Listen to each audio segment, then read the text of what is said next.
Syekh Nurjati adalah pendahulu Wali Songo di tanah Cirebon, Jawa Barat, yang dikenal juga dengan nama Syekh Datuk Kahfi atau Syekh Datul Kahfi. Syekh Datuk Kahfi yang bernama asli Idulfi Mahdi merupakan keturunan dari Syekh Datuk Ahmad. Syekh Datuk Kahfi lahir di Semenanjung Malaka.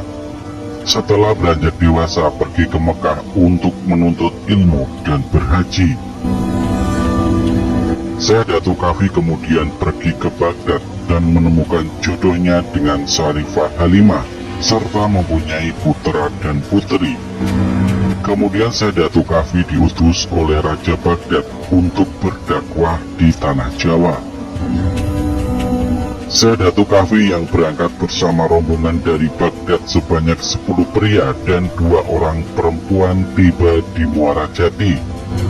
Rombongan ini diterima penguasa pelabuhan Muara Jati Ki Gedeng Tapa atau Ki Mangkubumi Jumajan Jati sekitar tahun 1420 Masehi. Syekh Datuk Kahfi mendapatkan izin dari Ki Gedeng Tapa untuk bermukim di daerah Pesambangan di sebuah bukit kecil bernama Giri Ambaran Jati. Di tempat baru tersebut, Syekh Datuk Kahfi mulai berdakwah mengajak masyarakat untuk mengenal dan memeluk agama Islam. Setelah mendengar tentang agama baru tersebut, orang-orang berdatangan dan menyatakan dirinya masuk Islam dengan tulus dan ikhlas. Semakin hari semakin banyak orang yang menjadi pengikut Syekh Datuk Kahfi. Dalam interaksinya dengan masyarakat sekitar, akhirnya Syekh Datuk Kahfi menikah dengan Hadijah. Hadijah adalah cucu Haji Purwagaluh atau Raden Bratalegawa, orang pertama yang pergi berhaji dari Jawa Barat, yang saat itu masih bernama Kerajaan Galuh, janda dari seorang saudagar kaya raya yang berasal dari Hadramaut. Dengan pria tersebut, Hadijah tidak dikaruniai putra. Namun setelah pria itu meninggal dunia, Hadijah memperoleh seluruh harta warisan dari suaminya. Setelah suaminya meninggal, Hadijah bersama kedua orang tuanya pulang ke Kerajaan Galuh dan menetap di Dukuh Pesambangan. Harta warisan tersebut digunakan Hadijah bersama suami barunya, yaitu Syekh Nurjati, untuk membangun sebuah pondok pesantren yang bernama Pesambangan Jati. Pernikahan Syekh Datuk Kahfi dengan Hadijah dikaruniai seorang putri yang bernama Nyai Ageng Muara, yang kelak menikah dengan Ki Gede Krangken. Syekh Datuk Kahfi juga leluhur dari Raja-Raja Sumedang, karena merupakan buyut dari Pangeran Santri atau Ki Gedeng Sumedang, penguasa di Kerajaan Sumedang Larang, Jawa Barat. Nama Kahfi yang menyertai namanya berasal dari bahasa Arab yang berarti gua, karena tempat dia mengajar ilmu agama adalah di dalam gua. Adapun para murid Syekh Datuk Kahfi diantaranya Pangeran Walang Sungsang dan Nyai Rara Santan, anak-anak dari Sri Baduga Maharaja Ratu Haji Prabu Jayadewata atau Siliwangi III, raja dari Kerajaan Pajajaran.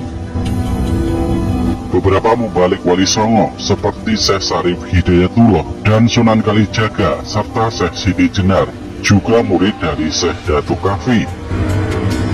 Konon karena kesaktiannya, pusar bumi Gunung Jati Cirebon merupakan tempat duduk Syekh Datuk Kahfi, sehingga dari tempat duduknya terpancar sinar dari dalam bumi menghadap permukaan tanah Pulau Jawa.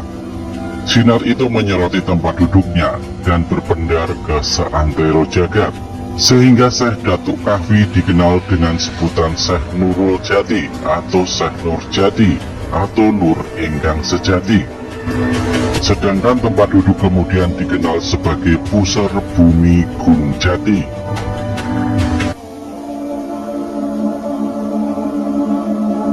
Asal muasal pusar bumi konon menurut cerita dari Cirebon, Pulau Jawa sebelum ajaran Islam berkembang, adalah merupakan hutan rimba yang sangat angker, penuh dengan rawa yang membanjir, ditumbuhi banyak pepohonan besar dan semak belukar yang lebat.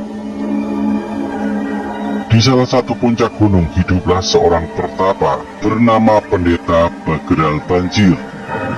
Di Gunung Ciremai lah sang pendeta diyakini melakukan tapa demi meminta kepada Sang Yang Maha Tunggal supaya diberikan ilmu Wijihing Serandil dan kesempurnaan hidup.